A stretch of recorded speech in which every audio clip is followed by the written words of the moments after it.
in a quiet, small, fog-kissed village called Elderwood, where the trees stood taller than the rooftops and the skies rarely turned blue, there lived a boy named Elian. Elian's life was quiet and sadder than most. His mother had passed when he was still a baby.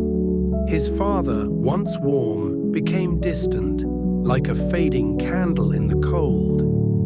And when he remarried, Elian became something else. Not a son, not a child, but a burden. His stepmother, Mirelda, ruled the house like a storm. Tall, sharp-eyed, always in fine clothes, her children wore clean boots and laughed in the sun.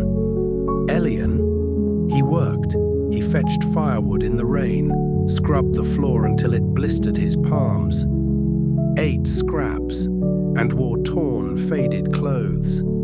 He slept in a dusty attic room, his only friends, cobwebs and cold winds. But one night, everything changed. While cleaning a corner of the attic, Elian stumbled upon something.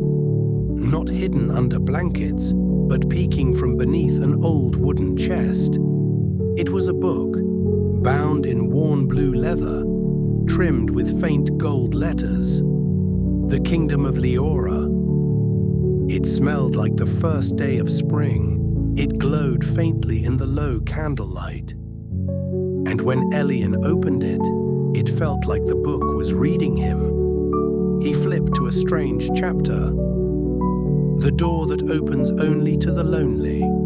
The words shimmered, the attic light flickered, wind rose from nowhere, pages spun, silver light burst from the spine, and before he could gasp, Elian was pulled in. Not metaphorically, literally. Elian landed gently in a world of silver grass and glowing rivers. The sky was purple and gold. Floating islands drifted above. Crystal butterflies danced. A talking fox, fur glowing like stardust, approached. "Welcome, reader," it said. "You've entered Liora, a world that listens to the lonely." It bowed. "My name is Thistle." As he walked beside Thistle, Elian noticed something. The trees sang emotions. The wind whispered names. He could feel the sadness of a drooping flower, the laughter in the sunbeams. "In Liora," said Thistle, "feelings are real things. You can touch them because you've known them." They arrived at Mirror Lake, a still pool under an arch of floating fireflies. Elian gazed in. He saw his old life, his father's silence, his stepmother's harsh words, himself crying quietly.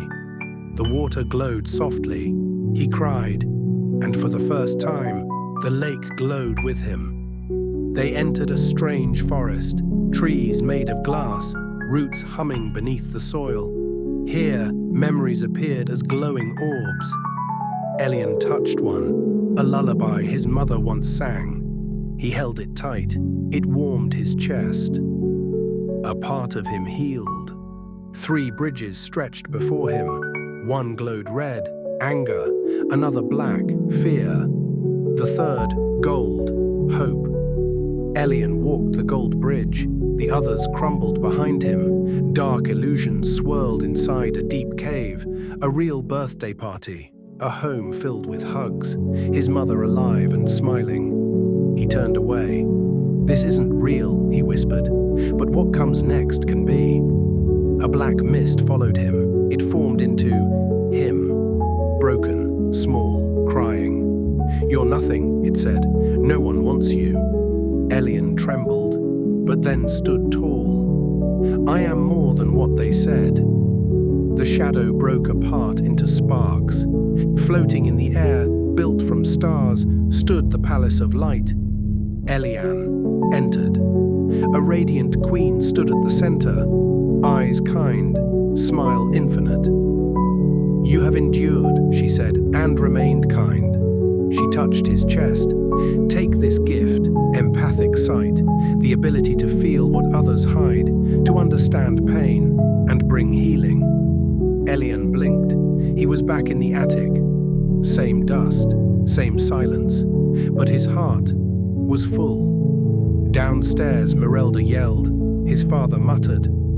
But when Elian looked at them, he didn't feel hate, he felt pain. Theirs.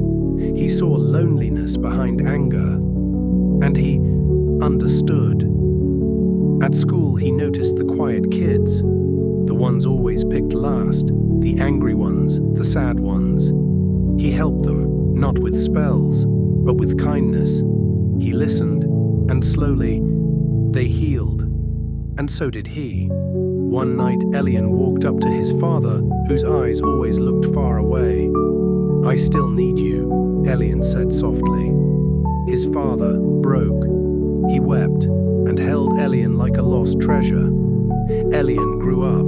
He opened a small shop, not grand but cozy. Books lined the walls, lanterns hung from the ceiling, and above the door, Liora's light, stories for lost hearts. People came not just to read, but to feel safe. One rainy afternoon, a quiet child entered, hesitant, alone. Elian smiled. "Would you like a story?" he asked, handing over a worn blue book. The child nodded. "Some say magic is in wands or spells, but real magic is understanding." Elian never cast a spell, he just listened, he cared, and that changed everything. So if you ever feel unseen, lonely, like you don't matter, pick up a story. Let it carry you.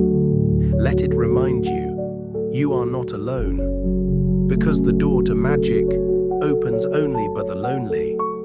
And once you walk through, you'll never be the same.